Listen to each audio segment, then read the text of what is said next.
நம்ம வீட்டில் யாருன்னா கேட்பாங்க, என்னம்மா இவ்வளோ நேரம் ஃபோன் பேசிட்டு இருந்தேன், என்ன பிரச்சனை? இல்லைம்மா அவங்களுக்கு அந்த மாதிரி ப்ராப்ளமா சொன்னாங்க, ரொம்ப மனசு கஷ்டமாக இருக்குமா கேட்குறப்ப.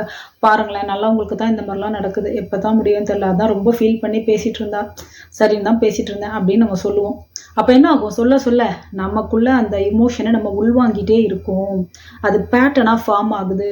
நாளடைவில் இந்த கவலை, இந்த பயம், இந்த இது டெய்லி அவங்ககிட்ட ஒரு தடவை பேசுறீங்கன்னு வச்சுக்கோங்க, ஒரு ஆஃபீஸ் ஃப்ரெண்டோ குடும்பத்தில் இருக்கவங்க டெய்லி பேசுறீங்கன்னா, டெய்லி ஒரு வாட்டி அந்த இமோஷனுக்குள்ள நீங்கள் கோ த்ரூ பண்ணிடுறீங்க. டெய்லி அந்த வைப்ரேஷனை ஸ்ட்ராங்காக செலக்ட் பண்ணிடுறீங்க. இந்த லோ ஃப்ரீக்வன்சி வைப்ரேஷன், கோவம், பயம், வருத்தம், இயலாமை, குற்ற உணர்ச்சி, இது எல்லாமே என்ன பண்ணும் அப்படின்னா சட்டுன்னு பீக்கில் போயிடுங்க.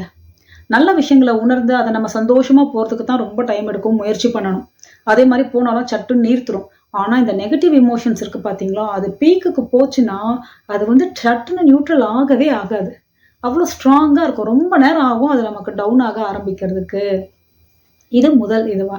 அடுத்து என்ன ஆகிருக்கும், இது திரும்ப இப்படியே போயிட்டு இருக்கு. அப்போது நமக்குள்ள ஸ்ட்ரெஸ் ஹார்மோன் சுரக்க ஆரம்பிக்கும். நமக்குள்ள இன்ஃப்ளமேட்டரி சேஞ்சஸ் வர ஆரம்பிக்கும். நம்ம உடல் நிலைமை, மனநிலைமையில் நமக்கு இந்த மாதிரி இமோஷனையும் நம்ம வெளிப்படுத்துகிறோம். அது நமக்குள்ள வந்து நம்மளை அது சம்மந்தமான பிரச்சனைகளை இன்னும் நிறைய ப்ராப்ளம்ஸே நம்ம கேட்குற மாதிரி. அடுத்து பார்த்தா நம்ம என்ன நினைப்போம்னா, நம்ம இதே யோசிச்சு இதே பேசிகிட்டு இருக்கோம்னு வச்சுக்கோங்களேன்.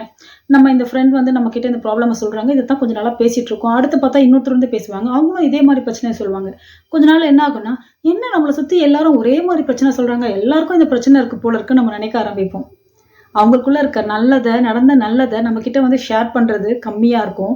பிரச்சனைகளை ஷேர் பண்றது அதிகமாயிடும். ஏன்னா நம்ம அந்த வைப்ரேஷனை எமிட் பண்றோம், அந்த ஃப்ரீக்வன்சியை செலக்ட் பண்றோம். புரியுதுங்களா? இப்போ கான்ஸ்டன்டா நெகட்டிவா போயிட்டு இருக்கப்ப நம்ம மனநிலையில மாற்றம் வரும். நம்ம லோ வைப்ரேஷனா இருப்போம். பேசி முடிச்சதும் டல்லா இருப்போம். அடுத்து பார்த்தீங்கன்னா அது நம்ம நாளடைவில் உடல் நிலையையும் பாதிக்கும். சரிங்க, இப்போ இதுக்கு என்னதான் வழி?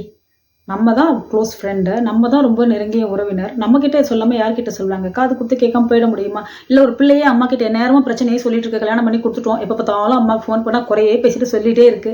பெத்தவளா போயிட்டனே, நான் என்ன பண்ணுறது? கேட்காம இருக்க முடியுமா? அந்த இடத்துல தாங்க ஒரு ட்விஸ்ட் இருக்குது. அந்த இடத்துல நமக்கு தேவையான விஷயம்